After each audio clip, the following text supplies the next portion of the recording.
बेटा आज हम लोग जो है चैप्टर 35 जो है वो शुरू करेंगे। इसका काफी पोर्शन आप 10th क्लास के अंदर पढ़ चुके हो। अनुवांशिकी के बारे में, जेनेटिक्स कोई नया शब्द नहीं है आप लोगों के लिए। तो वही चैप्टर जो है वो हम लोग शुरू करने वाले हैं। देखो नोट्स में मैंने आपको सुबह दिए था। क्या है, सबसे पहले मेंडल के अनुवांशिकता के नियम, हमारा चैप्टर है 35। तो क्या है इसके अंदर, देखो अनुवांशिकता होती क्या है ना।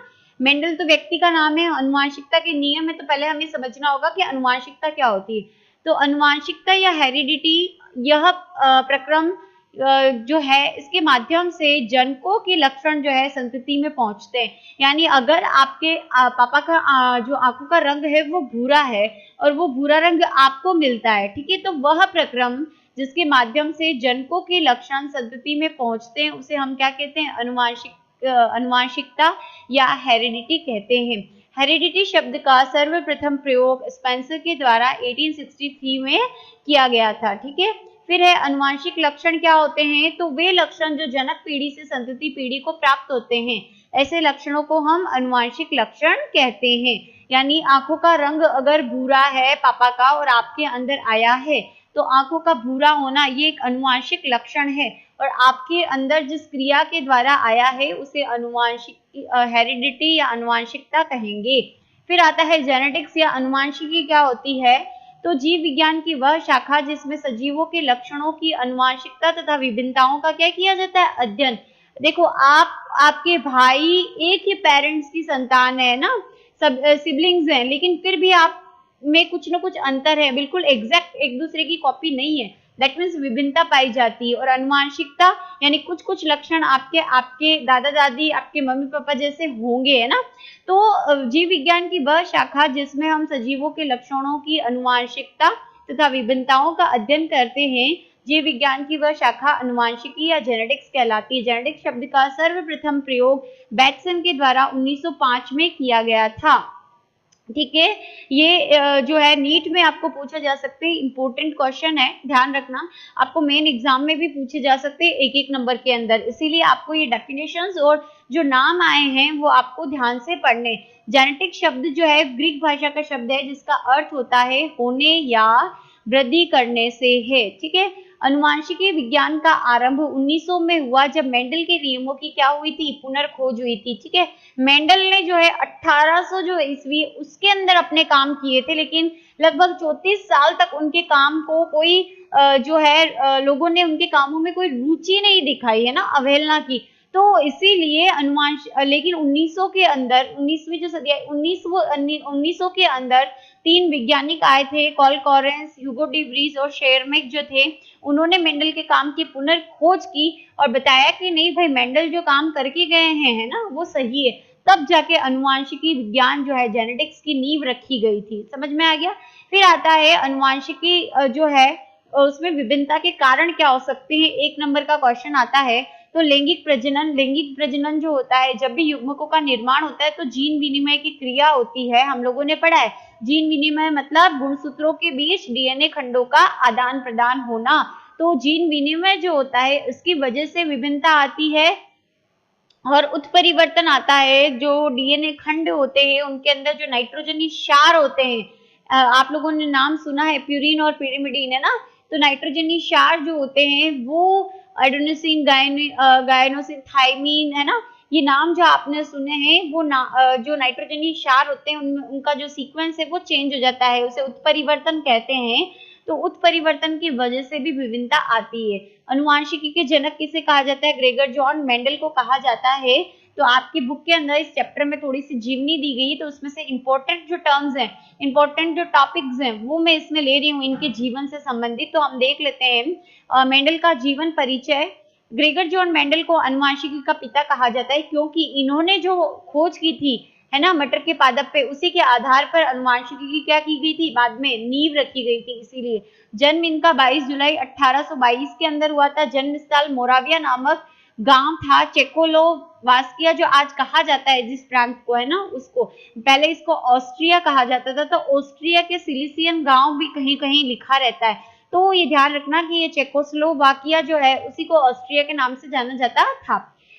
शिक्षा 1842 में दर्शन शास्त्र में इन्होंने डिग्री प्राप्त करी थी। कार्य 1843 में ऑस्ट्रिया के ही, यानी यही ऑस्ट्रिया है जिसको हम इस नाम से जानते हैं चेकोस्लोवाकिया, है ना, तो उसके ब्रून शहर के चर्च में, आपकी बुक में मठ लिखा हुआ है, ठीक है, तो चर्च में पादरी बने। यहाँ इन्हें ग्रेगर की क्या दी गई, उपाधि दी गई इस जो चर्च के अंदर, इसीलिए इनको बोला जाता है सर ग्रेगर जॉन मेंडल। तो ग्रेगर कुछ नहीं है, एक उपाधि है, ठीक है।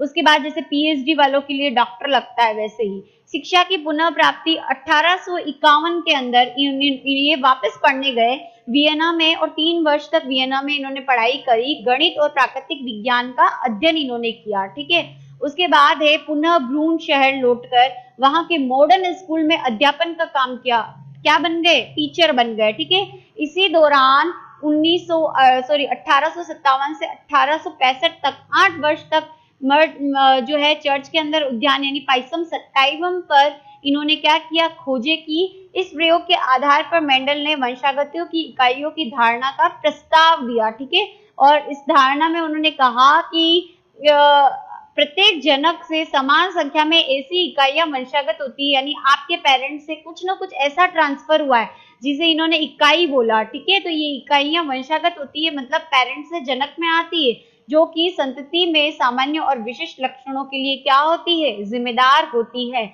मेंडल ने लगभग 30,000 जो मटर के पौधे हैं उनके ऊपर क्या किया, प्रयोग किया, ठीक है। और ब्रून सोसाइटी ऑफ नेचुरल हिस्ट्री जो है उसके समकक्ष इन्होंने क्या किया, अपना प्रयोग प्रस्तुत किया।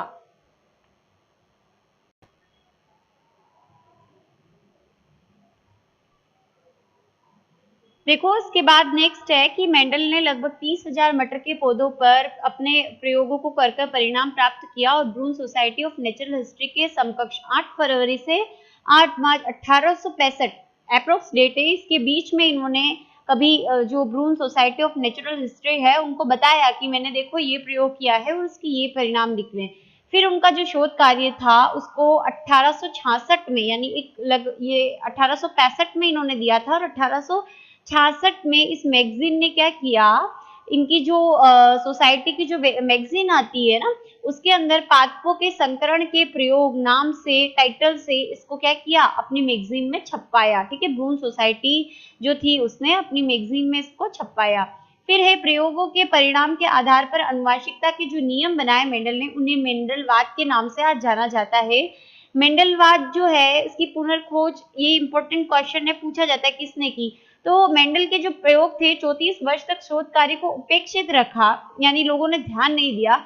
फिर 1900 में हॉलैंड की ह्यूगो डी व्रीज, जर्मनी के कॉल कॉरेंस और ऑस्ट्रिया के एरिन वॉन शेरमैक ने अलग अलग प्रयोग किए और उनके प्रयोग को सही साबित किया, ठीक है। अब इंपॉर्टेंट क्वेश्चन आता है कि मेंडल के द्वारा अध्ययन के लिए मटर के पौधे का क्यों चयन किया गया, तो इसे सरलता से उद्यान में या किसी गमले में उगाया जा सकता है, इसके लिए यह अपना जीवन काल 1 वर्ष में पूरा कर लेता है, इसलिए इसकी कई पीढ़ियों तक हम क्या कर सकते हैं, अध्ययन कर सकते हैं। इस साल हमने जो प्रयोग किया उसके रिजल्ट आए, उसके बेसिस पे नेक्स्ट ईयर हम फिर से क्या कर सकते हैं, प्रयोग कर सकते हैं, इसलिए। फिर आता है इसके पुष्प द्विलिंगी होते हैं, ठीक है, यानी नर पार्ट यानी पुंकेसर और स्त्री केसर एक ही फ्लावर में होते हैं, इसकी वजह से इसमें क्या होता है, स्वपरागण। स्वपरागण क्या होता है, ऑलरेडी हम पढ़ चुके हैं फर्स्ट यूनिट के अंदर, यानी एक ही पुष्प के पराग कणों का उसी पुष्प के वर्तिकाग्र पर जाना क्या कहलाता है, स्वपरागण। तो स्वपरागण होते हैं जिसकी वजह से गुणों की शुद्धता बनी रहती है। इसमें पर परागण भी आसानी से करवा सकते हैं, जो इसके पुंकेसर होते हैं उनको निकाल कर उसमें हम जो चाहते हैं वो परागकण हम क्या कर सकते हैं, डाल सकते हैं स्त्री केसर के वर्तिकाग्र पर और पर परागण करवा सकते हैं। मटर के पौधों में अनेक विप्रयासी लक्षण पाए जाते हैं, यानी कॉन्ट्रास्टिंग यानी अपोजिट लक्षण पाए, जैसे लंबाई का कॉन्ट्रास्टिंग, दो कॉन्ट्रास्टिंग लक्षण क्या होते हैं, एक तो लंबा होता है लंबा और दूसरा बोना, तो ये लंबाई एक लक्षण हो गया और लंबा और बोना क्या हो गया, आपस में विप्रयासी लक्षण हो गए, ठीक है। तो मेंडल ने मटर के पौधे में पाए जाने वाली 34 विप्रयासी लक्षणों में से कितने चुने, सिर्फ 7, ठीक है।